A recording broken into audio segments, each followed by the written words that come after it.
So he made something which Frank Sinatra called the greatest love song of the past 50 years. Which is bullshit. He's clearly never heard Love Story by Taylor Swift, has he? I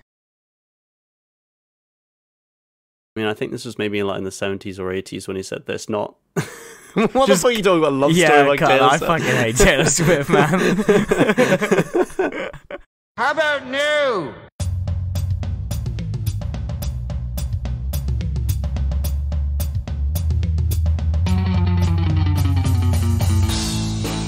Hello, welcome to episode 25 of the greatest podcast of all time.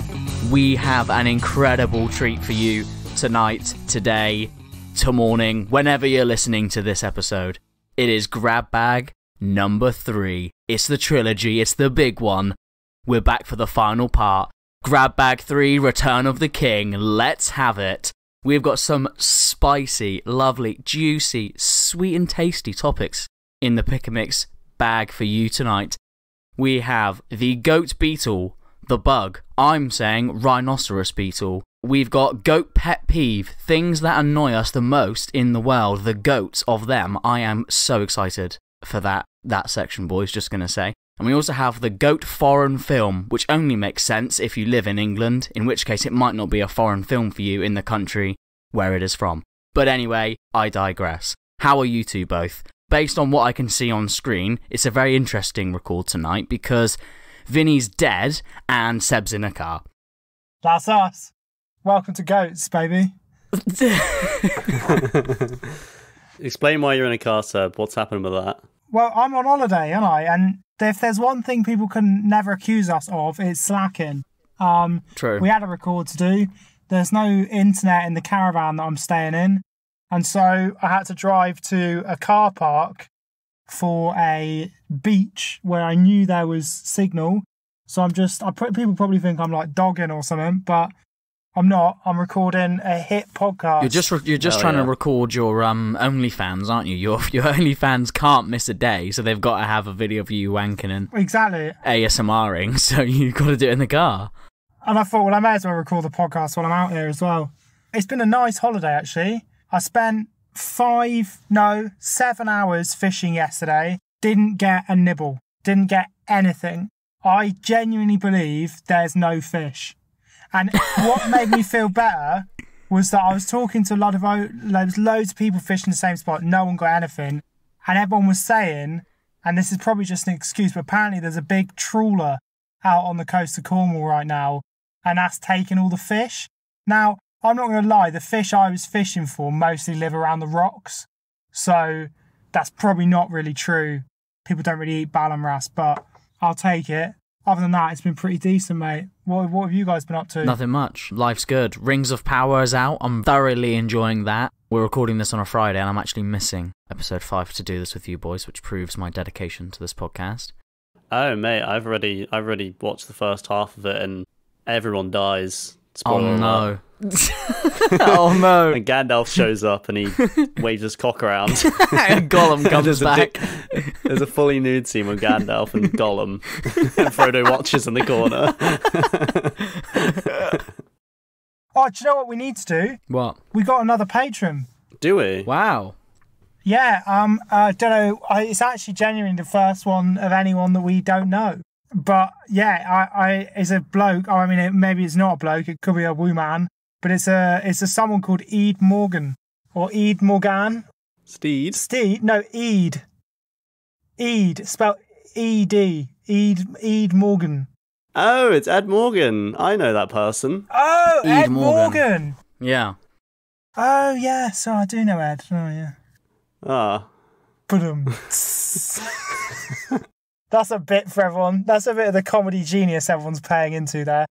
I can't wait to hear it. Thank you, Eid McGann, for sponsoring, for pledging, for giving some dosh to the show. And Michael will pretend that he'll send your stickers this week and then send them in a couple of weeks. Yep, 100%. Thank you very much, Ed. That's fantastic. How are you, Vinny? Goodness. I had a really wild weekend, actually, a really long weekend partying whilst the Queen was being carried away to Buckinghamshire, where the fuck she went to. Yeah, I went to like this disco drum and bass night on Friday. It was banging, absolutely great. Have you ever heard of the band Godspeed You Black Emperor before? No, of course not. So they basically like sort of invented a whole subgenre of rock music called post-rock, and like every post-rock band that makes music just makes like poor imitations of their music from like the late 90s, early noughties. And I saw them with my two friends, and it was a very interesting experience because it's like every song is just like half an hour long, and it's just like really, really ambient with like lots of violins, and there's no talking or singing, and they've got like 2 drummers, 3 bass guitarists for some reason. There's the guitarist is playing with a fucking screwdriver. I don't know why, but he is. It was just really crazy. Yeah, it was a really, really cool experience. I really enjoyed that. But now I'm dying because of it. I'm repenting for my sins, especially for calling the devil fictional last episode. No, which actually, if you're he's real. If you're paying attention, because he's real, we have to actually backtrack, and I believe that makes Sauron the goat. Oh, fuck off. Well, that's not. There's no hard evidence. Just let's hold the guns from then on. Good stuff. Right. So Vinny's dead. Seb's in a car. Perfect. Let's get on with it. I believe the first one we're doing is Goat Beetle, right? So I want to hear your picks. I want to know who's got the shiniest shell, which wings flap the hardest, what weapons they carry. Dung beetle counts. So Ladybird, that technically a beetle. So who wants to go first? I hate to break it to you, Michael, but we're not talking about the insects. What? We're talking about, beetles with an A. I can't spell. What's beetle with an A? That's a beetle. A beetle's a beetle is a beetle, mate. Beetlejuice, Beetlejuice, Beetlejuice. Well, beetle's the insect spelled with 2 E's. But we're talking about the band, which is actually a really shit pun. Oh, because it's like crikey. beat, but beetle, which a lot of people don't really realise, but it's just a terrible pun. How is a pun? What's the pun? The pun is like beat, like a beat and a snare or whatever, and it's beetle, because it's spelt like beat, a BEAT. Oh my god, my mind has music just beat. been blown. Is that actually true? Was that intentional? Yeah, it's just a terrible pun. Because that's not how you spell beetle. Beetles with 2 E's. Oh my god. Well, 3 E's really. Holy shit, Vinny, you've just ruined the whole world. Yeah, I know, right? All those 15-year-old girls who can't name a single Beatles song wearing Beatles t-shirts now are going to have to sell them on Vinted for $5. Oh my god. That is genuinely like finding out Nirvana's a joke about Nerf guns or something. That's horrendous. That is awful, Vinny. But that's really cringed me out. Yeah, that's disgusting. Maybe let's just skip this one. That's what a bad taste in all our mouths. That genuinely has made me feel a bit like, oh no. It's not great, is it? So who's going first then? Who's the greatest Beatle of all time? Seb. All right, I'll go first. So obviously, I'm a contrarian in part. Don't you dare pick Ringo. So when Vinny said we should do the greatest Beatle, my brain went to 2 places, and they've already both been mentioned. I was like, well, I'm either going to do an insect for the bands, or I'm going to do Ringo for the bands. So I did Ringo, but I chose Ringo, and I'm genuinely glad I did, because what started as like a zany joke answer has become a genuine passion, because I genuinely believe that not only is Ringo Starr the greatest Beatle, but I believe that he's probably one of the greatest, if not the most influential, rock drummers of all time. Now, he's a drummer. Yeah, he plays the tambourine when they play live. He's like Baz. Yeah, listen, I didn't mean like he's a drum. I meant like I didn't know he was the drummer. I don't know who does what in the Beatles. All I know is John Lennon's dead and Paul McCartney does all the songs. So who's the other one? George Harrison. He's the one that no one cares about, isn't it? So Ringo Starr, he's the drummer. Got it. I just know where we stand now. Okay. Yeah. Okay. So Ringo's the drummer. Now, obviously, there's a lot of jokes about Ringo and about how he was like the worst Beatle and how he didn't really contribute very much. And I'm here to settle that record because that is objectively not true, and I'm going to tell you why. So I found an article called 13 Reasons to Respect Ringo on Ringo's own website. I believe, called ringostar.com. Now, I'm just going to name some ways that he changed drumming, not just for the Beatles, but for rock music in general. Firstly, foremostly, he's the reason that people hold their drumsticks like they do now. Like rock drummers hold their drumsticks like they do now. If you watch old videos of the likes of Elvis, like B.B. King, their kind of backing drummers held both one drum like this, like a traditional, like how we see a rock drummer holding a drum, but they held the other one like a chopstick, like a military drummer does. Yeah, that's traditional drumming. Ringo was one of the first people in mainstream music to hold both like they were batons. And he did that so that he could get the power out of the drums. And that he brought drumming as being a backing instrument, but by changing the way he drummed, he brought it to be an important part of the song rather than just a way of keeping tempo, rather than just a in the background. He could lay down these huge, powerful beats because he was holding both his drumsticks like proper drumsticks. Now that is undeniably an important contribution to music. You can't deny that. We wouldn't have the likes of like Dave Grohl, the one from fucking... Name another drummer, yeah. That one who did the one with the gorilla. What's that called? Phil Collins. I can feel it. Phil Collins. I heard that it wasn't actually Phil Collins and it was actually a gorilla. Wow, I heard that too. So that's important, that he changed drumming, and bands like Nirvana, fucking, what are they called? Royal Blood, Arctic Monkeys, bands that have that really heavy drum influence wouldn't be here if it hadn't been for Ringo Starr changing the way people drum. You just couldn't get the power out of a drum set without drumming that way. That's important. You can't take that away from Ringo. He might have a funny accent and be a little bit not that bright, but you can't take that away from him. Okay? Why has he got a funny accent? Where's he from? He's from Liverpool, but he has like... They've all got funny accents, haven't they? They're all from Liverpool. Yeah, they're Scouse. But they don't sound... They're not like... Oh, it's they're me, very what the fuck's going on there, la? They're like... How Scouse are they on a like from Stephen Gerrard to like Paddy Pimblett? Where are they? They're very Scouse, but they're not the kind of Scouse. They're not necessarily like the working class dockyard Scouse that people think of when they think of that like really thick accent. They do have very pronounced Scouse accents, but they're not. It's also, you've got to remember that these guys are now in their like 80s, the ones that are still in their alive. So it's a Scouse accent from 60 years ago, not a Scouse accent from now. Sure. In the same way that you might hear a guy from Ends now, they don't have the same accent as Michael Caine, but they're both from London, if that makes sense. But yeah, so that's my first point. Secondly, Ringo was the first drummer ever to have his drum set and himself positioned on stage in a way where people could see him. So normally a drummer would be behind all the other, like the guitarists, the singers, the vocalists, blah, blah, blah, and they'd basically just be staring at all their backs. If you watch like old videos of Elvis and stuff like that, you can't see the drummer. They're just like behind Elvis. You can't see him. And when they went on the Ed Sullivan show, because they were such a big deal, why are you shaking your head like what the fuck are you talking about? I've seen loads of like 50s, 40s drummers, like you can see the drummer very clearly. He's not like off in the corner with in the shadows or whatever. What are you talking about? He's not off in the corner, but he was the first guy to have the drum set put on a platform so that he could see over the top of everyone, so everyone could see him, because the Beatles were such a big deal that when they went on the Ed Sullivan show, they wanted to be able to see every member clearly. And so he started the trend of drummers being up high behind the rest of the band so everyone could see what they were doing. Important contribution, can't take that away from him. Here's another thing.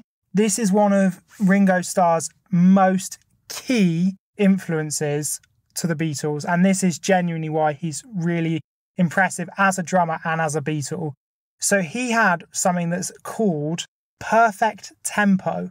So in the same way that some musicians might have perfect pitch, Ringo Starr has perfect tempo. So he can maintain a beat mathematically perfectly, incredibly consistently. And what this meant was, so this is before musicians would play with like headphones in and would have like a sound ticker keeping them on beat. And normally, so say if you listen to Elvis, right? If you listen to Elvis's Hound Dog, they will have recorded that track 60 times, but that record you listen to will be one single take. It'll be the take that they decided out of those 60 times was the best one.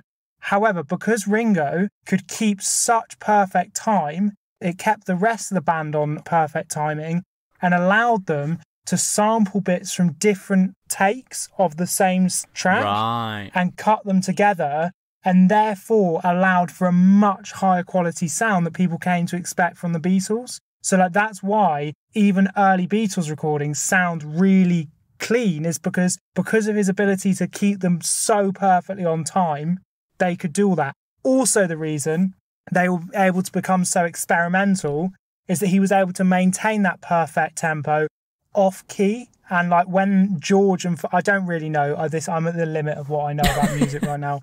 Something to do with because he could keep such a perfect rhythm, even when the other lads went a bit off kilter and were doing like crazy guitar shit, that kept the recording on track. It steadied the ship and it allowed for them to make these really complex records, again, because they could cut back to stuff because he was keeping the ship steady.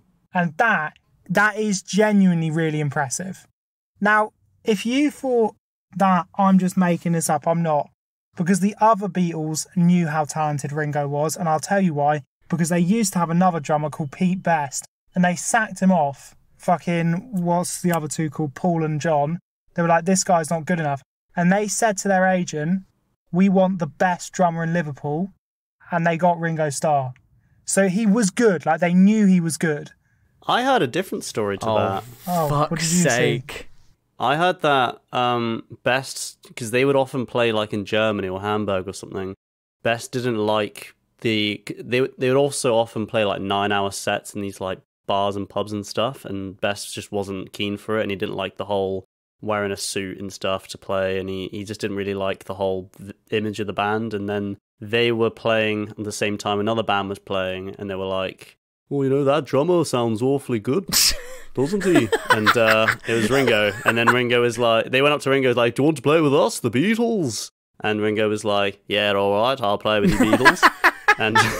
and he's just switched bands. Like, he just joined the band that night. That's what I heard. I read what I read off of Ringo's website, but whichever's true, either way, right, whatever's true, either way, the amalgamation of those two stories is they identified this guy was pretty sick and they got him on, is what you're saying. Exactly.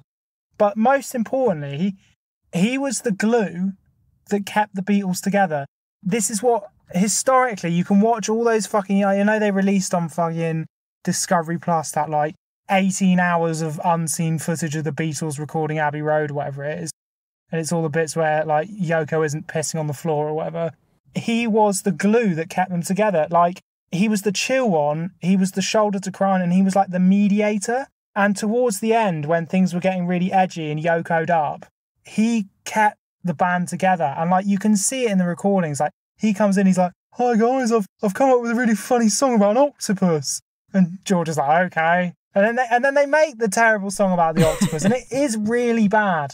It's really bad, but it's funny and it keeps the band together. And like, it was this that made it so impactful when he decided to leave for the brief period he did when things were getting really edgy. Because it was like when two parents are arguing, they've become so engrossed in the argument, they've forgotten about the bigger picture. And they turn around and their little kid's crying and the little kid's like, I don't want to live with you anymore.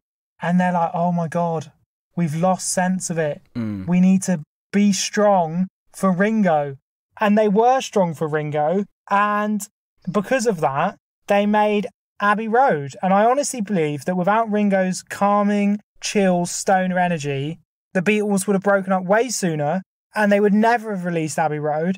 And I also think that because of that, he is responsible for some of the Beatles' finest work and therefore is the greatest Beatle. They couldn't have done what they did without Ringo. They couldn't have. And I mean that both technically because of his perfect tempo and in like a day-to-day sense. They wouldn't have stayed together. I genuinely believe that. Hand on heart. Damn. That was great. That was a really good presentation, Seb. Vinny, you've actually got a lot of work to do because I'm not a very big Beatle aficionado. Like I said, I didn't even know Ringo was a drummer.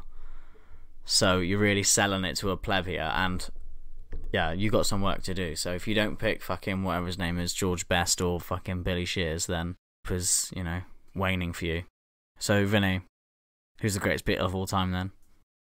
Well, you can make a case for all four of the Beatles being the best Beatles, to be fair. I mean, John Lennon wrote a lot of the cooler, edgier songs, and he obviously co-wrote a lot of songs as well with Paul. And then Paul McCartney himself wrote like 80% of all Beatles songs, maybe even 90%, and was literally the leader and kept them all together, especially towards the end when they all wanted to do their own thing. Paul was just like, nah, lads, let's keep on making pop music. This is great. No, do the accent. Hang on, say that line again. Do the accent. Nah, lads, let's keep making pop music. It's great. And then George Harrison just fucking shredded on guitar and wrote some of the best Beatles music in the later half of the band's career. And then obviously the legendary last Beatle, George Martin, their producer and manager, who kept the group together through thick and thin. All four Beatles were fantastic, especially George Martin. So you're not even including Ringo Starr in this? Are you not including Ringo? You bastard! See, this is what I mean. He doesn't deserve it. He doesn't deserve it. He's just shit all over you, Sam. That's absolutely atrocious. He's just shit through Discord and all over you, Carl. I'll tell you what, I have a lot of respect for Ringo. He has a very unique swing, and because he was a left-handed drummer, he just had a very unique way of drumming that was very hard to imitate. A lot of drummers will say they could not imitate Ringo Starr's drumming. And I think it worked. That style worked really well for the Beatles. But he also was just like the only one without an ego and without any good creative songwriting skills. So he never wanted to push his own stuff. And that was really good when you had three other people, all with big egos and all with a lot of creativity, and they wanted to push their stuff. So it was good to have that fourth guy kind of, like you say, just sort of be the mediator and sort of keep them on track and stuff, and not have another fucking head in the mix, basically. It sounds like you're also saying Ringo's the GOAT, really. No, not at all, because he's not good at music. But obviously, out of those four Beatles, there has to be the best. And it's obviously just George Harrison. So Another one I've not heard of. Well, George Harrison was the lead guitarist, basically. He did like all the solos and stuff. Oh, right. I thought that was Paul McCartney. Paul did the bass, and then George was like rhythm guitar, basically. Right. But they kind of swapped in and out. I mean, Paul did some drumming as well when there's like there was one of the songs where like Ringo just couldn't get the drumming right, and then Paul in the lunch break just did the drumming for him, and then that became the studio version because I think Ringo just couldn't do the particular type of drumming Paul wanted, basically, which is really fun. Seth's shaking his head. It's not looking good, Bev. It's not looking good. So, as the younger of the legendary three Beatles, the three. My script is literally written like this. My script is. I literally wrote the script like this. I didn't even know you were going to pick Ringo. It's just funny to bully him. He's an incredibly talented man. Oh, God. As George was the youngest of the Beatles, he was always the quiet one and was never given the freedom to make his music outside of coming up with sick guitar licks for the band. But on 1966's Revolver, he started to get more creative freedom and actually wrote the song Taxman, which is a fucking belter and has a sick guitar solo in it also. One of the best Beatles guitar solos for sure. And from then on out, he was allowed to do a couple of songs every album by the grace of Mum and Dad, which is Paul and John, obviously. So because he was only allowed to do like 2 songs per album, it basically was like only the really, really good stuff came out. And so all the George songs are basically all just really, really, really good. And there's not a single misstep anywhere. The other Beatles all have misstep songs. Songs are a bit like, yeah. But George is the only one who has like, they're all great, at least great. So he made, this is going to be difficult because I don't know if you'll know any of these except for Here Comes the Sun. Yeah, I recognise that.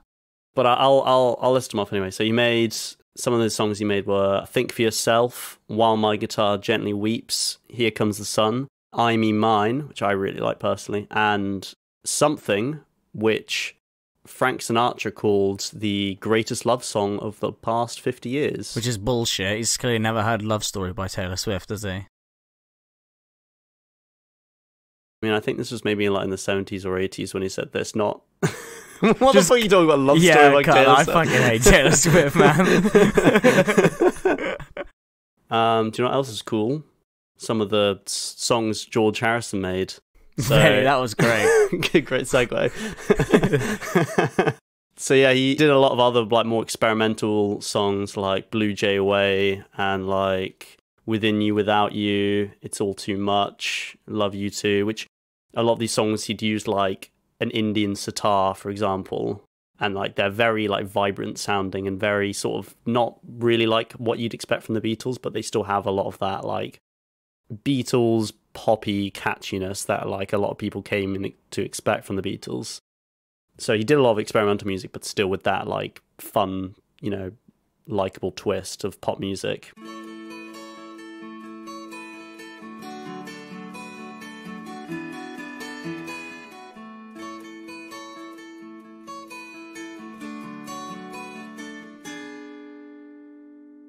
Shawty got low, doo-doo-doo-doo. Shawty got low, and I say she got low.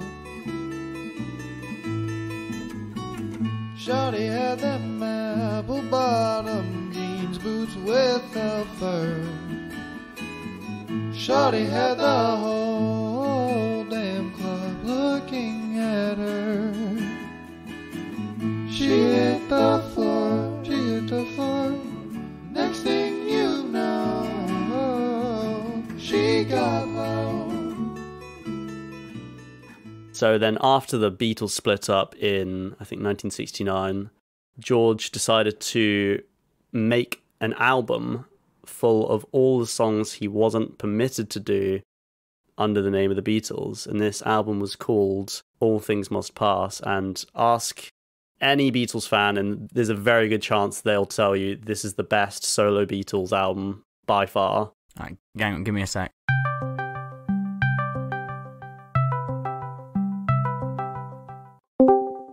Alright, mate, you're a Beatles fan, aren't you? Sweet. What's the best solo Beatles album of all time? That one George Harrison did, yeah, sweet. Alright, cheers, babe. Bye. Yeah, I can confirm that, Vinny. Thank you for that, Michael. Hang on. I'm getting one as well. Hang on. Yeah, hello, mate. Yeah, what's the best? You're a Beatles fan, are you? What's the best Beatles solo album ever? That one Ringo did. Yeah, no, I agree. Yeah. That one Ringo did. We've asked the Beatles fans and they have spoken. It's 50-50, so... It's split. It's a split decision. Then he carry on. Yeah, it's just fucking every song on All Things Must Pass is just a fucking screamer. It's a banger. And you should know the song My Sweet Lord. My sweet Lord, I really want to hold you. Hallelujah. I love that song. It's just so good. And yeah, George went on to have a very successful solo career past the Beatles, and I would argue the best solo career of all the Beatles. As John's music was too edgy and raw for most of the public, Paul made the same 5 cheesy love songs over and over again, and let's just not talk about Ringo's music. Amongst... Absolute fucking disgrace. I wrote all of this on script without knowing. Does RingoStar.com have his MS Paint paintings? What? Have you seen these? I don't know. They're fucking amazing. Oh my god. Just type in Ringo Starr MS Paint or whatever. Is that real? Yep. He did that? He painted all of that in MS Paint. Why? Good fucking question. Right. Well, do you know what? It's kind of close, but also not really. Oh, Ringo's one. No, don't jump on Vinny's fucking hype train. Don't do it. Listen. He's making you want to buy into the Listen, joke. right? I was actually fully convinced Ringo was the GOAT for about 10 minutes there while you were giving your thing, right? 100%. Because he does sound very important. Like, genuinely, he does sound very important on what he was doing. was keeping the band together and everything else. I think he probably goes under the radar as like an absolute goat drummer. But Vinny did sort of shit all over him by basically saying well, you know, if he can't write a song, if the best he can come up with is a song about an octopus, then as a musician, you know, you can't really crown him as a goat ahead of... No. Fucking... What's Slash? I don't know if Slash has ever written a good song, but he's still widely regarded to be one of the best guitarists of all time. Doesn't make him not a good guitarist. Yeah, but we're talking about the goat Beatle. Yeah, exactly. So you can't say that he's not a good Beatle just because he can't write songs. There's more to being a Beatle than writing songs. He's a human metronome. He's got perfect tempo. Do you know how hard that is? Look, right, what I'm going to say is, he can't be the goat Beatle because of that MS Paint drawing stuff, okay? Right, simple as, that's it, done. George Harrison's the goat Beatle. This is absolutely outrageous. Vinny fucking droned his way through some bollocks about fucking George Harrison because he's got a cold, and you're going to fucking give it away because you're going to jump on the train of hating on Ringo. Well, I don't care about Ringo. Ringo is the only reason the Beatles stayed together, and if you think anything else, you're a fucking idiot. Right, so Billy Shears is the greatest Beatle of all time. Fucking, I'm glad George died. You can't say that. Yeah, man, that's fucked up. Stop saying you're glad people die. Unless it's the Queen. Billy Shears is the greatest Beatle of all time. Ringo Starr's shit art. So, what's the next topic? What are we going to do next? As middle-class straight white blokes, we don't have too much conflict and strife within our lives. And that's why we're going to talk about the little things that just get under our skin.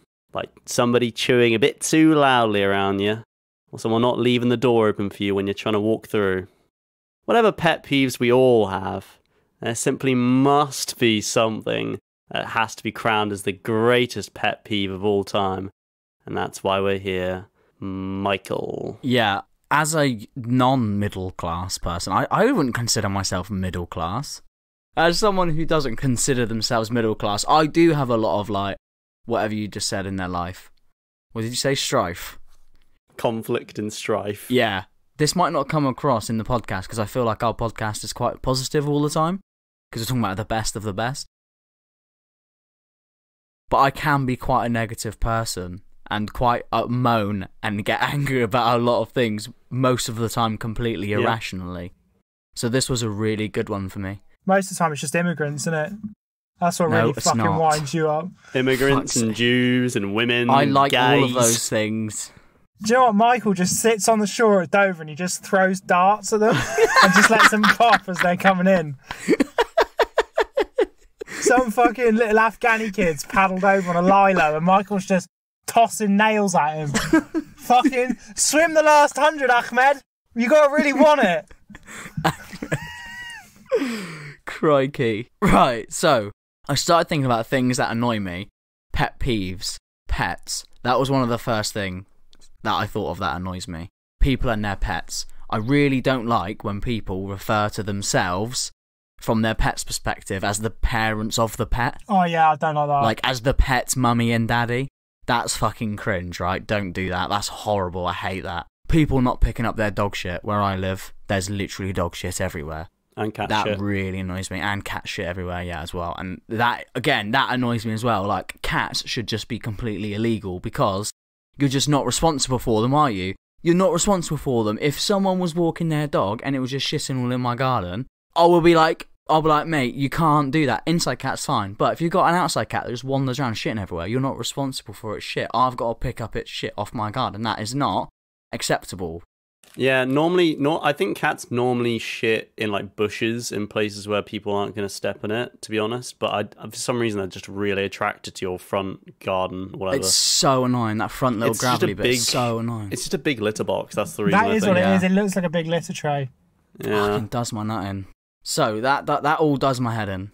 And I was thinking of some other things, like when people say the wrong word. Do you know what I mean? When people say like pacifically instead of specifically. Oh, mate, don't. That does my fucking head. I saw it on a work email today as well. This is one that really annoys me, but most people have never like thought of. And now I say it, you're going to realise it all the time.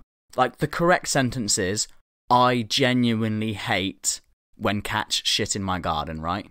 But people always replace the word genuinely for generally. With generally. I was about to say that, just my fucking head in. Oh my god, it's infuriating. I saw it on an email today, and I was like, oh, what do you mean? Yeah, I generally believe in God. What, just in general? Just like, what are you talking about, you muppet? It's similar to like how people misspell definitely as defiantly a lot as well. Oh yeah, is that me? Do I do that? I don't think so. Your sentences you just send to me make like no sense half the time, and I have to piece together what the fuck you're talking about and be like, where's the misspellings? There's like 3 here. I think I can work out where he's fucked up. So, yeah, the way people talk, that annoys me. Other things that annoy me, people that eat too loudly, all of these things. People who play music really loudly, like on the bus. People who are walking down the street, they've got their headphones in, but they're having a phone conversation on hands-free, so they're holding their phone in their hand outside in front of their face, talking into the microphone while it blasts out. A phone was made to go to your ear and just like talk to that so you can have your own private conversation. Why are you on loudspeaker walking around town, like holding your phone out in front of what are you doing? And then I came to the conclusion, rattling through all these, I was like, I can't crown any of these as the GOAT.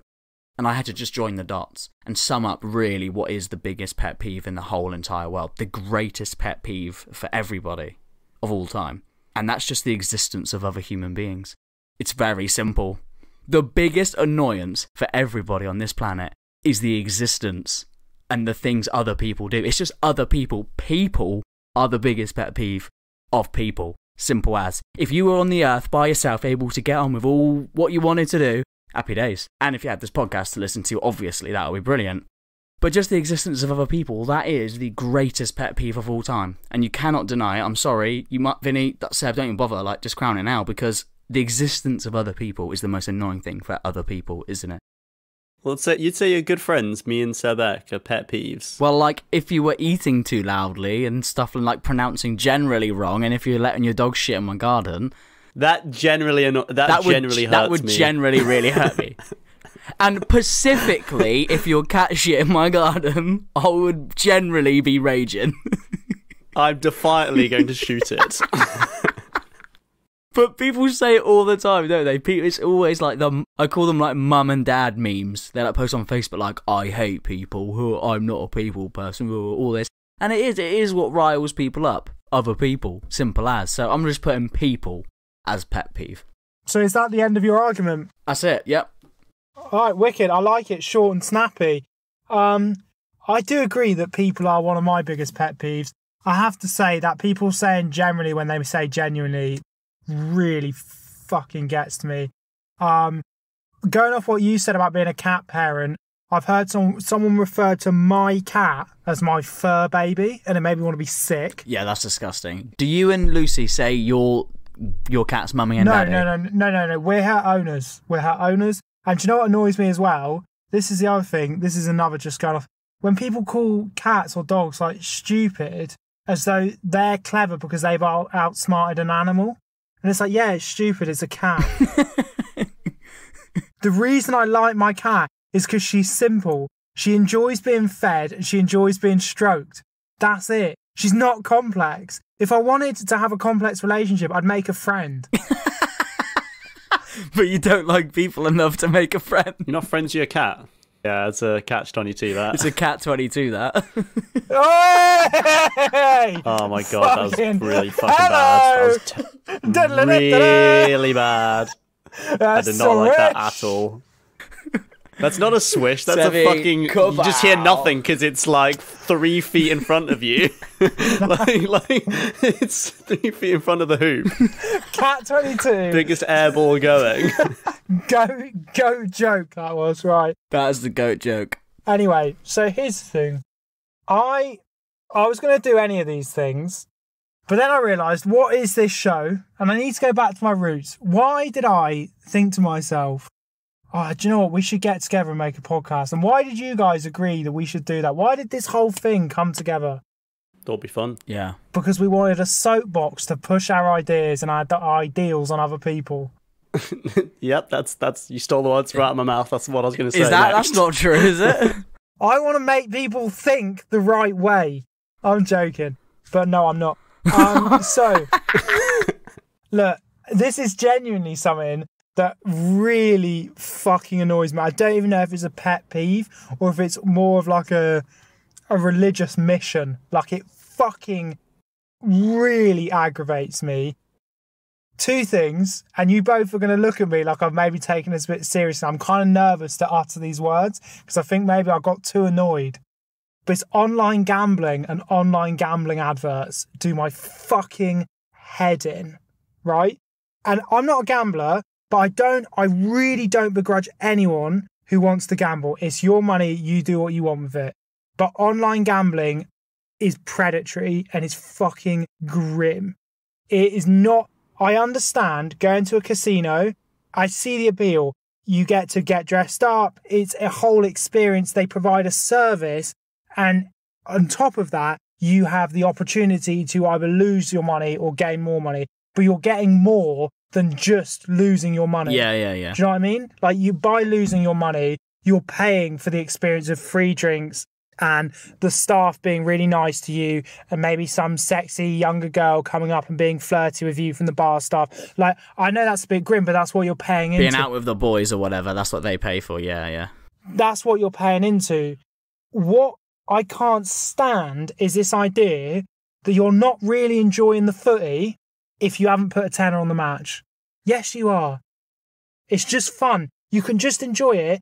And I hate the way that gambling adverts and they on my phone constantly try and berate me into thinking that ongoing gambling is some sort of reward system for people who know loads about football. It's not. It's not. It's just not. They know more about football than you, not because you don't know enough, but because it's their fucking job. And they will never offer you odds where they think they're going to lose. And it's their job to make sure they don't. Yeah. So you're set up to fail. It's not like you're not playing cards. There's no aspect of talent to it. They're just taking your money. And it really bothers me. And I think it's because I play fantasy football and because I watch the football highlights. Almost every advert I get on my phone is a gambling advert, and it does my head in. Yeah. And they're just trying to get you, and you don't want to be got. They're just trying to get me, and I don't want to be got. And that's why, and what really bothers me is it is a scam. And I'm not one of those people who's like, you're just losing your money, you're just paying to lose your money. I understand the attraction, I genuinely do. Like, it's fun to gamble on something. But what is disgusting about online gambling and the predatory companies that do it is that if you start to make sensible bets, so if you start to either make informed bets or even more so matched betting. I don't know if you know what matched betting is, but I don't understand betting odds. So matched betting is when a company, you can pay to subscribe to companies, and what they do is they basically scam gambling companies. So when you get like an advert that's like, Paddy Power offers you this deal, like £10 on this, and then Betfred offers you £10 on that. They tell you, well, if you put their free £10 on this, and William Hill's free £10 on that, and Ladbrokes free £10 on that, you are guaranteed to come out with profit. You might not be big profit, but it's matched betting. So you match one free bet against another free bet. So like, say William Hill are offering a free bet, you put your tenner on Arsenal to win, and then you take Betfred's and you put your other tenner, their free tenner, on Arsenal's opposition. Yeah. And so if the game swings in your favour, you might get the good odds, but even if it doesn't, you'll still get the free tenner that you got from that other thing. If you do that, they will lock your accounts out. So if you start to actually win, if you start to genuinely play totally within the rules, you're not doing anything illegal, you're just making sensible, informed bets, they will lock your account. How do they even catch you doing that? They're just talking to each other. Well, no, yeah, because you start making money. They're all talking to each other. They're like conglomerates. If you make like 6 or 7 informed bets in a row, even if you're just lucky, they will terminate your account. That's how fucking scummy it is. They're not your friends. And that is, I had written more, but I don't want to go on about it too much. But the thing that frustrates me the most is these adverts where they pretend that by joining in with gambling, I'm going to be able to fucking play table football with Jermaine Genius and Robbie Savage. And I'm not. Yeah. I'm just going to lose my fucking money. It's not a big happy family. They're sharks. They're fucking loan sharks. Yeah. They'll loan you money. They will loan you credit to gamble with, so you can get into debt on a gambling website. What the fuck is that? Just stop. It's disgusting. It is a pet peeve. It annoys me every time I see it. And do you know what the worst bit is? And I'll finish with this. Those guys on the gambling adverts, some of those guys are in those adverts paying off gambling debts. They sign up. William Hill will say, we'll pay off your debt if you do an advert for us. Paul Merson, the guy who does Sky Sports punditry, he was featured in gambling adverts while he was in rehab recovering from a gambling addiction. That's ridiculous. They don't care about you. They are fucking scum. I honestly go to a casino, play the games, enjoy yourself, but fucking online gambling is a scam and it does my fucking head in. That was very, very passionate, Seb. Well done. Very, very impassioned. Actually, I've got a story about online gambling because I've got a friend who is very politically minded, let's just say, and his political philosophy is kind of like Reaganomics. It's kind of like free market. It's kind of like take from the poor, give to the rich. No, it's more like less regulations. It's stuff like that. It's like he believes in the free market, that like if the less restrictions and regulations, the better the market is and the more happy people are. Sure. And he's very pro like legalization of anything, and like he loves smoking, he loves gambling, he loves drinking, he loves eating shit foods. Like he hates Public Health England, for example. Like that's his like sworn enemy. Because Public Health England's always telling you, you shouldn't be eating greasy kebabs, you shouldn't be drinking, you shouldn't be smoking, you should be go out and exercising. But anyway, he's very like, he loves the idea of like pure freedom and that he can do whatever he wants. I kind of get that. You're a person of the earth. You should be able to do what you want. I get that. Yeah, and so he, in his war against people dissuading people from doing things like online gambling, he showed our mutual friend on Discord, and I remember the night very clearly. It was like 2 or 3 years ago. He showed our mutual friend online gambling, and this mutual friend has a very, very addictive personality. Like, he will do something like get into an online mobile game, and then over the course of like 4 weeks, will have spent like $3,000 on microtransactions.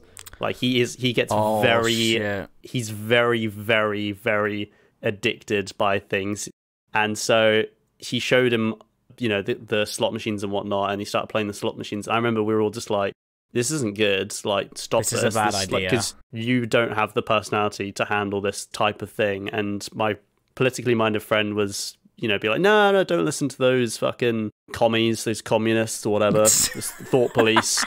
But anyway, so long story short, that mutual friend is, I think, £60,000 in debt because of online gambling. Fuck. Something like that. And now he's completely sworn off it, and he goes to these like meetings where he like helps him deal with his addictive personalities and stuff. And you know, he's on the road to recovery and everything. But 60 grand later, it's fucking grim, man. Damn, dude. And he's got a kid, and it's not good. It's fucked. It's not I hope good. he gets through that. That's fucking grim. Honestly, you probably picked the right pet peeve here for me judging Seb, because I also feel very strongly against online gambling. God damn it. I thought there's no way you can't crown people as the GOAT. It's like, I basically cheated. Well, the thing is, I'd say about that is that if you remove online gambling ads, or just even online gambling as a whole, I think that would be a net positive. I think there would be more positives than negatives. Whereas if you removed all people, I think that'd be pretty bad, to be honest. Because there's a lot of good with people. Yeah, but there's a lot of good with people. But if you removed all people, you would have gambling. You know. So yeah, but you also wouldn't have fucking food and like water and, you know, a house. Yeah. Right, so I guess Seb wins that, does he? Yeah. Well, I'm just gonna say my biggest pet peeve before I crown Seb. Yeah. And this might be quite a niche pet peeve, but I weirdly really hate it when people really dislike religion. And I don't know what it is, because I'm not religious at all. My family's not religious, and I've known like 2 religious people in my life, and it might be just because the only religious people I've ever known have all been very, very nice and hardworking people, very friendly people. But I've just never had an issue with religion. But I don't know. I sometimes hear people, you Michael as well, you little fucker, go off on a tangent about how all religions are dumb and they're dumb for following religions, and they're all like, you know. It's a pet peeve of mine. I got what you mean. It's like anything to an extreme. Like, you hate people who, like, you would hate someone who was like uber religious and trying to force it on you, but you also don't like when somebody's like uber anti. Like, people can just believe whatever they want to believe, basically, is what you I think as long as they're not like sacrificing their child bash it either way. That's what I mean. Like, yeah. It's a lot of people take a lot of good from religion. I think there's a lot of but yeah, that's mine. That leaves it for me to crown one of Seb, and it's a really hard decision. Sorry, Michael, but for my reasons I explained before, it was a good. That was a good pick, but I think there's too much. Yeah, there's a lot of personal beef as well with me with online gambling, so I'm gonna have to crown Seb's online gambling as the GOAT pet peeve. Fair enough. Yeah, I sort of cheated there, but. It's just a bit of a meme, isn't it? Everyone always says like how much they hate people, so I thought it was justifiable to put forward as a little bit of a cheat answer, but fair enough. I low-key hate people that hate people, you know what I'm saying? Like, I just find them really... I find them a bit cringe. I know what you mean as well. Cringe. I find it cringe too. I do find it cringe too. So, Sebi, last one. You are to decide this last section. So, if there's one thing that defines wanting to come across as a little bit more intelligent, and something that I love to do personally, is when people say, "Oh, what's your favourite film?" Don't go for something that they know. Pick some fucking wanky foreign film out of your ass and tell them it's great. I've been telling people that I think one of the best films of all time is a film called La Haine, which means the hate. It's set in a night in France, and it talks about France's intense sort of, racial and political divides in the late 90s. I've only seen it once. I don't really remember much about it, but I still maintain that it's fucking phenomenal. Everyone should really have a look at that. So I can't wait to hear you guys do the same thing. So without further ado, Vinny, what's the best foreign film of all time? The greatest. We're not boats, we're goats. Boats. If this podcast was called Boats, we wouldn't get past episode 2, would we? I just fucking love naval fucking boats. So, obviously, if I were to pick my favourite foreign movie of all time, being a massive degenerate weeb scum, I would have just picked an anime. So I haven't done that, because I wouldn't say that's the best. But the one I would have picked, which is one of my favourite films of all time, is a film called Perfect Blue. It's like if Alfred Hitchcock made an anime, and I recommend it to anyone that thinks that's interesting. So one of my favourite foreign movies as well, and I think that it could be one of the greatest, is a 1920s, I think, silent German film called The Cabinet of Dr. Caligari. It's so old that it's public domain, so you can watch it on probably Wikipedia, to be honest. Yeah. Definitely YouTube. It's a very interesting film because it's so old and so silent that it's genuinely probably the creepiest film I've ever seen in my life. I've been very desensitized to horror because I've watched a lot of horror films. I'm a big fan of horror films. So watching a silent German film where they did things like paint shadows on the buildings and everything's like in a really weird dreamlike state with like lots of sharp angles.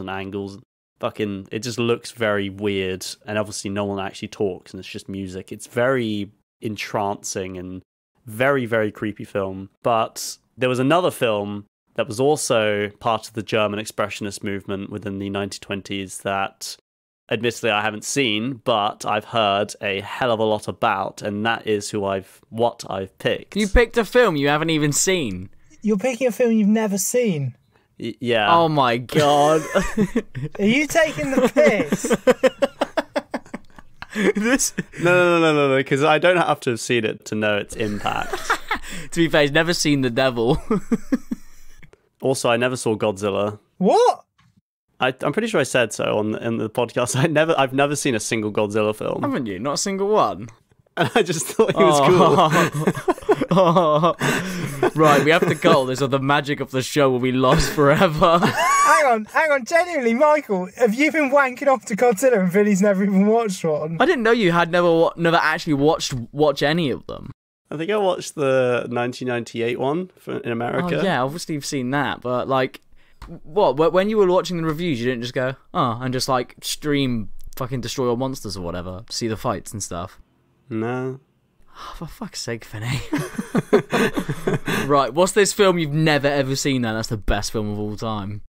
It's a 1927 film called Metropolis, and it's directed by a German lad called Fritz Lang. So it's the most expensive film ever at the point in 1927 when it came out. Today it would be about £19 million, which doesn't seem like a lot, but this was before cinema was like as huge as it was now, and it was back when cinema was mostly just like people filming, people doing plays. So it's mostly actors and stuff who Broadway and stuff who actually made films, so it was still quite a niche and small market at the time. So £19 million like is beyond phenomenal for the time. It was originally 153 minutes long, but had to be cut down to 116 minutes because everyone was like, "This is 3 hours long. I don't want to sit through this." Especially in 1927 when films are like notoriously reasonably short. Yeah, and so a lot of it, a big chunk of the film was actually missing for about a century until in 2008 someone found it in like Buenos Aires in Argentina of all places, like the last remaining parts of the film, and it's now been like everything but 2 scenes has been like fully restored now, and it's like now it's fully released with like in Blu-ray in very, very good quality. But the film Metropolis, what is it about? I'm glad I asked.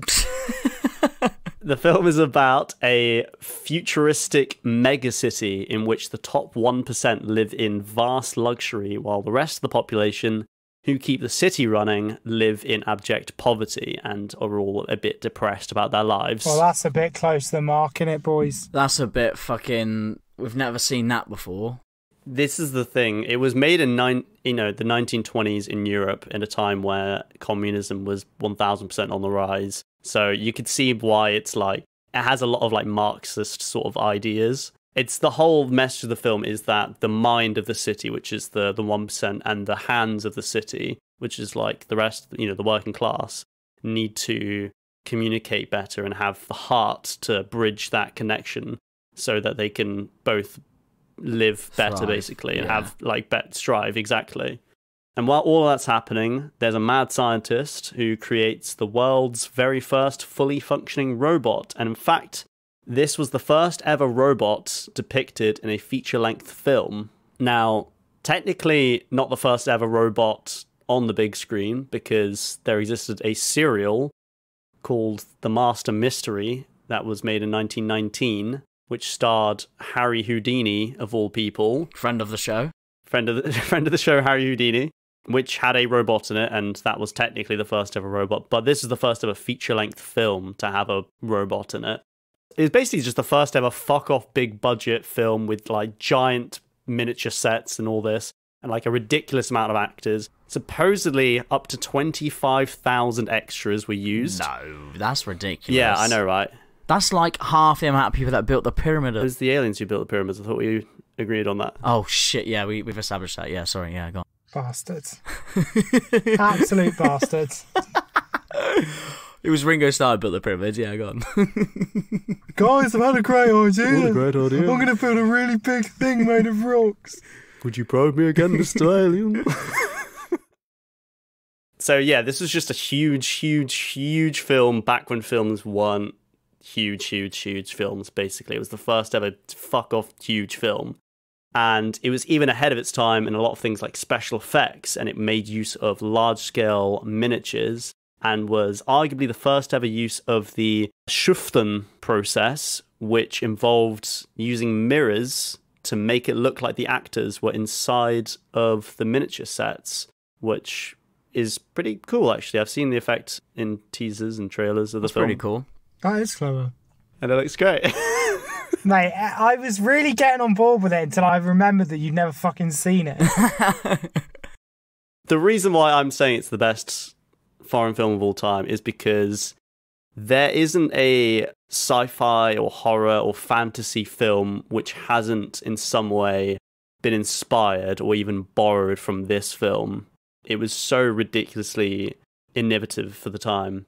Like, C-3PO's design in Star Wars was 1000% taken from the robot in Metropolis. If you look up Metropolis and the robots all over the scenes, you can see what I mean. Like, George Lucas was a big fan of Metropolis, and it does show because he nicked the design for C-3PO. Have you seen that quote where Carrie Fisher's talking about why she didn't wear a bra for the first film?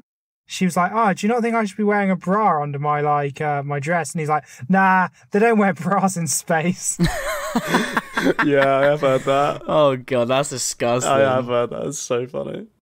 Other things like large, towering, monolithic city structures, like in Blade Runner. Blade Runner is very well known for the big cityscape.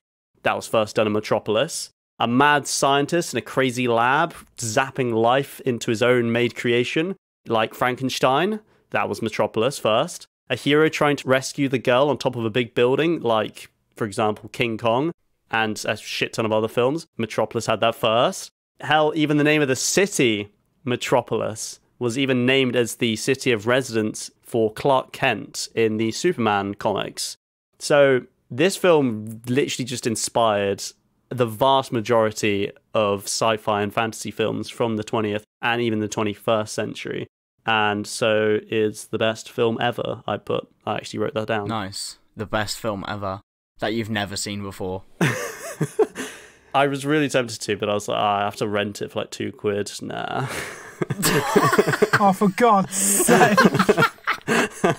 It can't be that good. We need to sort out the Patreon money so that Vinny can start renting films.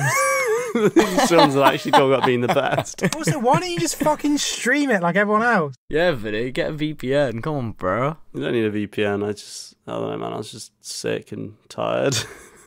But anyway, I've got two very fun facts. How have you spoken for 15 minutes about a film you've never seen? That's unbelievable. I've done a lot of research surrounding this film. I could have just watched the film, but I just did lots of research. Just watch the fucking film.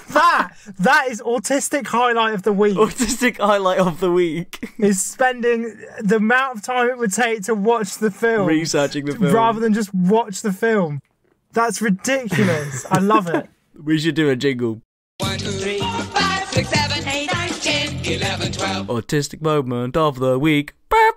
This week, Vinny spent 2.5 hours researching a 1 hour, 53-minute film, which he decided is the greatest foreign film of all time. All right, fun fact number 1. Unemployment and inflation was so bad in Germany at the time, in the 1920s, that the producers had no trouble finding 500 malnourished children to film the flooding sequences. That's hilarious. Like, on That's such a fun fact. It's so dark, isn't it? Holy shit, yeah. That's one of the saddest things I've ever heard. This is the greatest film of all time. And it's great because they wrangled 500 starving children and then drowned them. No, they didn't drown them. It was like a flooding sequence. They pretend drown themselves. Another fun fact, much to the director Fritz Lang's dismay, Adolf Hitler and Joseph Goebbels, yes, we're talking about them, were big fans of the film. And Goebbels met with Lang, and I don't actually understand why they were big fans of the film, because it's a very, like, Marxist film. But anyway, Goebbels met with Lang and told him that he could be made into an honorary Aryan despite his Jewish background. And Goebbels told him, Mr. Lang, we decide who is Jewish and who is not. Holy fuck. Lang left for Paris that very night. Oh my god. And that's fun fact number 2. Yeah, that is terrifying. Crikey. Oh, and there's also, I come across another fun fact. So I read on the Wikipedia page of the leading actress who played the role of the robot in the film. She was involved with a lot of car accidents. I don't know why. It didn't really specify why, whether she was just drunk or something, or just shit at driving. But she That's not a fun fact. Right. She was put in jail in Germany for manslaughter charges, I think for running over causing a car accident, and she was actually acquitted by Adolf Hitler himself. She was pardoned.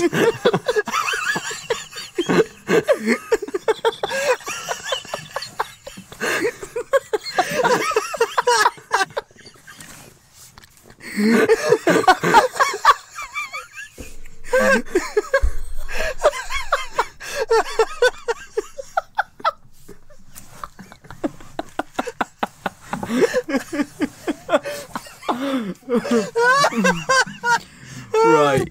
Yeah, that's why it's the best film ever. Yeah, nice. Not gonna bother.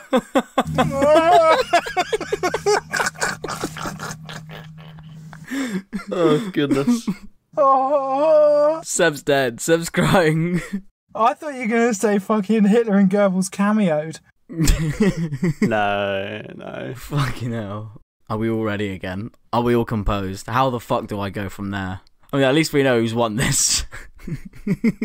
Right, Michael, off you go. Well, a couple of things to start with. A, I've actually seen this film a few times. B, you should all see it too as well. This is my advice right now. You should all watch this film before I talk about this. If you don't, fair enough, but I would advise that you watch it before we do this because it's that fucking good. Unlike whatever the hell it was we just listened to just then. The film I'm talking about is a South Korean film. Now, South Korea have been absolutely smashing cinema recently. Squid Game and Parasite, winner of Best Picture at the Oscars. So, South Korea have been absolutely smashing it, but they've actually been smashing it for a very long time, and the film I'm talking about was probably, well, in my opinion, it's the greatest foreign film of all time, so of course it's the greatest South Korean film of all time as well. And it's called Old Boy, and it came out in 2003. Now, warning, big warning flag right now. If you're Googling this film to watch, make sure you watch Old Boy 2003. 2003. Not the American remake in 2013, directed by Spike Lee with Thanos and that South African fella from fucking District 9. Do not watch that film. I've written a thumbs down and the word poop. Don't watch it, please. It's god awful, disgraceful, disgusting. Even Spike Lee thought it was shit and it shouldn't be made. Watch the South Korean 2003 version of Old Boy, directed by, and I might get some of these pronunciations wrong, don't crucify me, Park Chan-wook, who is a legend of the South Korean film industry. He worked very closely with the director of Parasite on the Snowpiercer project, which was cool. He also is famous for doing the Revenge trilogy, which this film is a part of because it's a South Korean revenge film, the films that they do best. Lady Vengeance, Sympathy for Mr. Vengeance, and Old Boy. They have absolutely no connection with each other, apart from some actors are in the other films, and they're all part of this Vengeance trilogy, apparently. So you're saying it's like the Cornetto trilogy? Yeah, exactly. It's exactly like the Cornetto trilogy. And this film is also highly regarded by the masses as one of the greatest films of all time. It's got an 8.4 on IMDb, which is quite hard to attain. Metropolis, and I'm not saying IMDb ratings are everything, but Metropolis is only 8.3. So take from that what you will.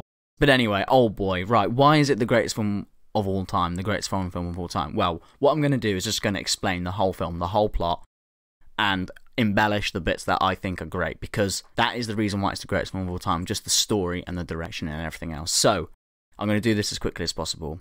The film opens, and we follow the character Oh Dae-soo, which is played by Choi Min-sik, who's been in loads of South Korean films. He's been in a few of these films by Park Chan-wook as well. But anyway, Oh Dae-soo, that's the only name we need to remember, really.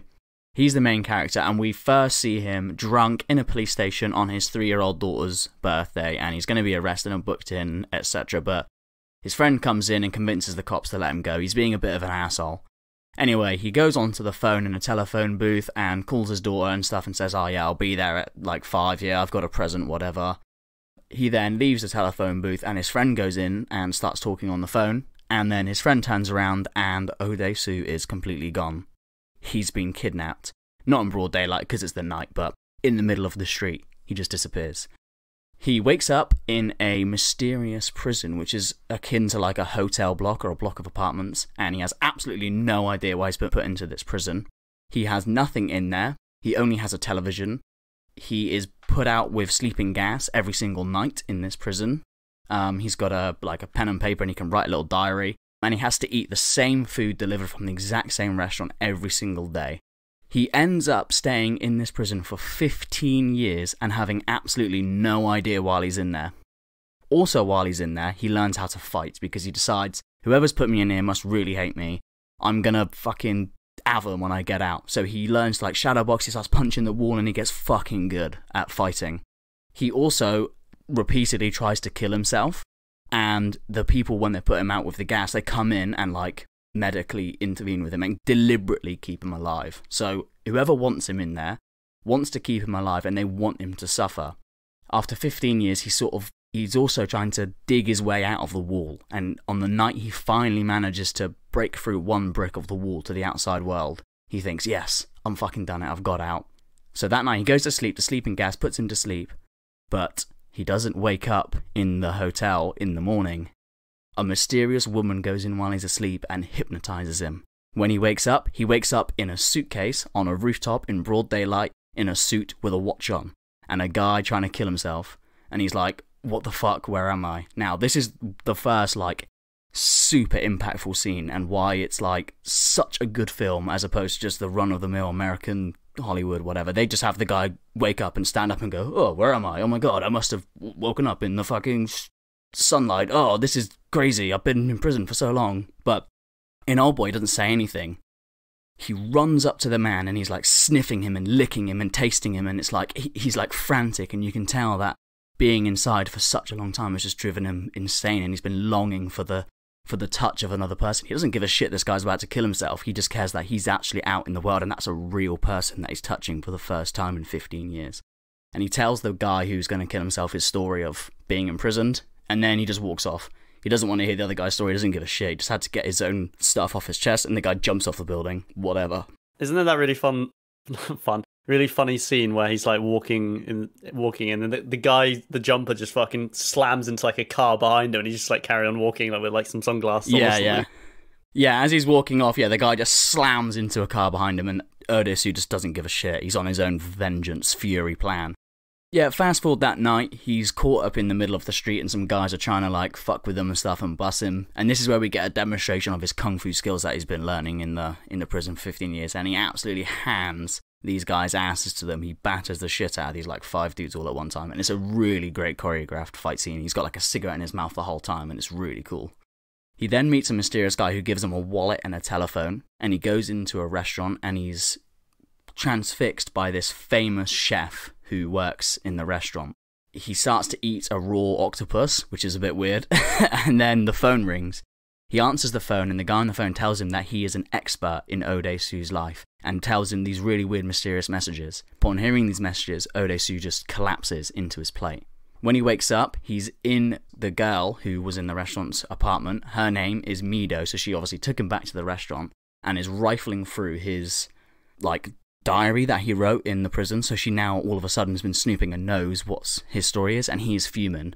Another thing that she discovers, which was shown earlier in the film, is that while Odesu was in the prison, he was watching on television that his wife had been murdered, and he was the prime suspect. So he's not only been put in prison for 15 years, also his family's dead, and he's the prime suspect. But he doesn't know about his daughter. There's no like nothing saying that his daughter had been killed or anything like that, so he just assumes that she's disappeared. Anyway, once Odesu calms down in the morning, Mido agrees to help him find what's happened to him and help him find who his daughter is. They discover some paperwork for his daughter, and apparently she was adopted by someone in Sweden or something. So they're like, oh, fucking, that's whatever that is. He's just fixated on finding the guy who captured him. So what he does, he goes around all the restaurants and tastes the dumplings to find which one was the taste that he tasted for 15 years, because he had the same food every single day. If he can find the restaurant, he'll just see where they deliver the food to and go and get them. He does exactly that. He finds the restaurant, eats the dumpling, he's like, oh, this is the one, I fucking got it, right. He follows the delivery driver, he just runs after him, finds the big apartment block, which is the prison. He goes in there, storms up the building, finds the guy who's clearly the warden with all the TV screens, fucking pins him down to the chair and tells him to tell him what the hell's going on. The guy's not giving him shit, so Odesu picks up a hammer, slowly pulls his teeth out one at a time. In the end, the warden gives him a tape, and the tape is like Odesu's tape, and it's got his name on it. And he's like, right, I've got it, I'm off. This is how I'm gonna find out. As he leaves the building, all of a sudden, in this really narrow corridor, there's like 30 or 40 thugs ready to kick his ass. Incredibly impactful scene number 2. The fight scene that ensues from this is a single shot of like the side view of a hallway. So if you cut the hallway in half and then viewed it from the side, Odesu's like running through the hallway, battering all these guys. It's one single shot of him just hitting these guys with a hammer, and like one of the greatest fight scenes in any film ever. He's just battering these guys, but not so much where he just looks superhuman. Like at one point he gets stabbed in the back and falls on the floor and you think, oh, he's done, but then he struggles and he gets back up and there's a big power struggle and he has to fight his way through again. It's incredible. It's widely, like, most people know Old Boy for the hammer fight scene. If you're not going to watch the film and you're not interested, just watch the hammer fight scene on YouTube. It's fucking sick. Yeah, it's really, really good. Really, really good fight scene. One of the best fight scenes I've ever seen ever, for sure. And, like, the fact that's all one shot as well is, like, ridiculous. So anyway, he leaves there and goes back to Mido's hotel, and in the next room, so he gets called in, and there's a mysterious man in there. The mysterious man reveals himself as the captor of Odesu, the man who he's been pursuing, and he levels the odds of this whole game and tells him the truth effectively. He admits, yes, I have imprisoned you for 15 years and you want to kill me and find out the reason why. And he says, well, I'll tell you what, I'll do you a deal. You have 5 days. If you discover who I am, why I kidnapped you, and what you've done wrong to me, I'll let you kill me. Like, that's it. You can have your revenge. I'll kill myself. I've got this special button right here, and I'll press it, and my pacemaker and my heart will stop, and I'll be dead, and that'll be it. He's also got Mido tied up in the next room by the guys who work at the prison, so he'll hurt them as well. So he's like, you have to play the game, otherwise you're not going to get your revenge. I'm not going to tell you everything, and you're not going to get your revenge, and everything will be worthless. And you won't clear your name for your wife's murder and all this stuff, because that was me as well. He's like, fine. He agrees to do the deal. He goes in, rescues Mido from the thugs, that's that. And then there's a really, really graphic sex scene between Mido and Odesu that night. Yeah. It's really graphic. Hell yeah. While they're sleeping, they get knocked out with poison gas, the same knockout gas that was used in the prison for Odesu every night. When they wake up, they realise that Odesu's shoe has been bugged. So he takes the shoe bug to an internet cafe. And who works at the internet cafe? Oh, surprise, surprise. It's Odesu's friend from the very opening of the film, who's not seen him for 15 years. He's like, oh my god, you're alive. This is crazy. Oh my god.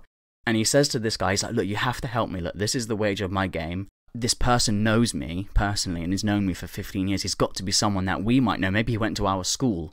So they do some digging and they find out that he does. His name is Lee Woo-jin, and he went to school with Odesu and Odesu's friend. And there's a mysterious thing about Lee Woo-jin's sister also went to their school. And they both remember, they're like, oh yeah, she was a massive slut, and she killed herself, didn't she? Yeah, that's it. So Odesu's like, right, I'm gonna go to the school and like see if I can remember what happened, see if I can get to the bottom of this. So he goes to his high school and he starts having these flashbacks. In the meantime, at the internet cafe, Odesu's friend is there and he's talking to Odesu on the phone and he's like, yeah, it is, yeah, it's definitely the right school and stuff. Yeah, she was a massive slut. And Lee Woo-jin is listening to this around the corner and he breaks a CD in half, goes over and stabs the friend in the neck, violently murdering him. So Odesu listens to his friend being murdered on the phone. And it's like, oh, fuck. Then a really good flashback scene happens. This is scene number 3, really impactful. It's a flashback, so obviously it's in the past, so we're seeing all the past footage, but it's intercut with the flashback character, the younger version of Odesu running like down the staircase, and then that's intercut with actual Odesu in the present running down the same staircase, like following them. He's like watching his own flashback, following them around, and the cinematography is just outstanding, absolutely outstanding.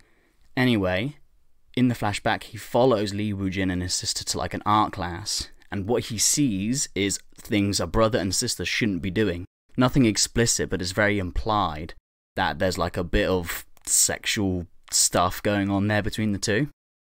And Odesu sees this, And what does he do?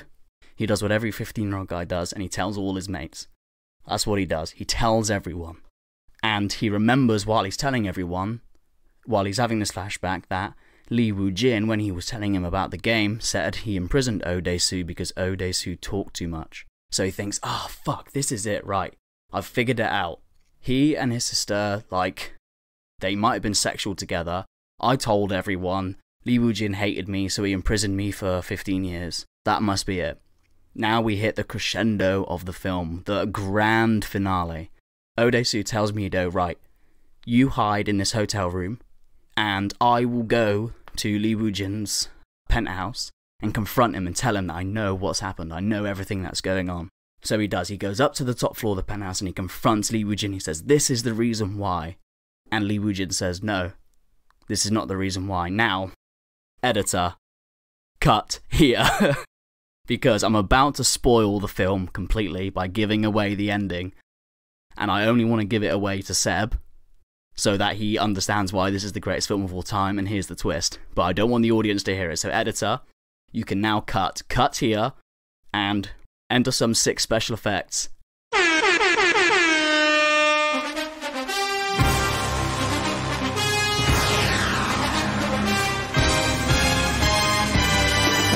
What are you doing, step bro?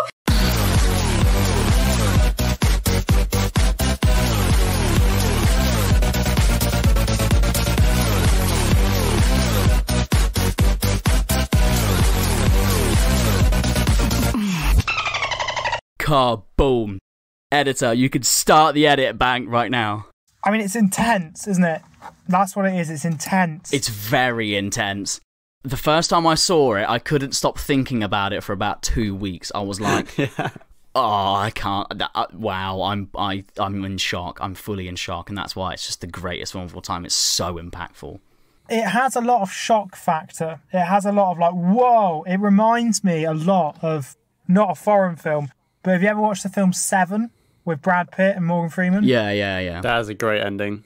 Not just the ending, but you know the bit where the one that's, what are the 7 deadly sins? The sloth, greed, lust, the sex one. Oh, yeah. Where they don't show you exactly what's happened. They just show you the dildo with a knife on it.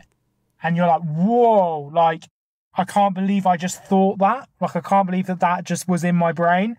Has a lot of that going for it. It's intense as fuck. I like it. Oh, it's so difficult. Is it? Well, it is, because Fritz Lang's Metropolis is widely regarded to be one of the most important films in cinema history, even if Vinny's never seen it. And it's a Nazi sympathiser film. I also quite like the way that Fritz Lang's life, especially when he met Goebbels, was like he was then himself in a George Orwell novel where the Nazi guy is being like, we decide who the Jews are, despite the fact that he's killing millions of Jews. Like, that is in itself so ironic and so like poetic. It's a bit mad. It's also mad to me that you're always talking about wanting to eat dumplings because you saw fucking Old Boy. Every time you said that, I thought it'd be some like slow-paced hangout movie set in like Korea, where like there's just a lot of people eating dumplings. It's not. It's fucking. Why do you want to eat dumplings? When he was eating them, I was like, oh, they just look pretty tasty, actually. And he eats a fuck ton of them, and I was like, they look pretty nice. And then I tried them, and I was like, they're damn good, man. They are tasty. That's like me being like, I really want to try some gruel after I watch The Boy in Striped Pajamas. But I need to crown a winner. Do you know what? I'm going to say this. A bit like when Michael did Gandalf, it was really good what Vinny did, but I don't know if I can find it within myself to crown The Goat as something that you've not seen. None of us have seen it. Nobody on this panel can objectively say that it's The Goat. If I'd seen it and you hadn't seen it and you triggered something in me and I was like, oh yeah, it's really good, I would still have given you the win. But I just don't think we can do it if none of us have seen the film. That's a low point for Goats. I just don't think we can do that. And also, Old Boy sounded really good and it did make me really want to watch it. It's a great film. And also, you can agree it's a good film. So I'm going to give the win to Old Boy. Michael, you've won. However, a bit like UFC, I just want to hand Vinny like a performance bonus for the bit about the woman who killed loads of people and then got pardoned by Hitler, because I genuinely think that might be the funniest moment of the podcast ever. Yeah. I thought I was going to be sick with laughing. Yeah. Yeah, that's like the fucking cryptid episode for me. That whole episode was one of the funniest moments ever. But yeah, Vinny, you smashed those fun facts, man. Those fun facts were the funniest thing I've heard in ages. I could not stop laughing. That 2 minutes we had to take, that genuinely had to happen. I couldn't bring myself back together. That was too funny. The entire IMDb trivia page for that film is just nothing but like, yeah, so like several people died filming this. It just like sounded awful to film. Anyway, on that note, well done. I think we all actually won one then, didn't we? Vinny won Beatle. You won Pet Peeve, and I won Old Boy. Yeah, lovely. That's the same as the last fucking... Yeah. Oh, that's true. Grab bag number 2, we all won one. That's brilliant. Wow, fantastic. On that note, thank you to Ed Morgan, friend of the show, for becoming a patron. And thank you to all our patrons. We're now at, I think, 6. And I think we're getting dangerously close to almost paying off the monthly amount of subscriptions that we pay for to make this show. So that's exciting. Almost dead even. We're almost dead even on this show. So that is genuinely really exciting. Thank you so much for that. And come back next week where I don't think we've decided what we're recording yet next week, but I'm sure it'll be great. But yeah, all right then. Well, come back next week. Sorry if my audio sounds a bit shit. I am In a car. in a car in a car park. See you all soon. Love you. Bye. Happy days. Love you, bye. I love you, bye.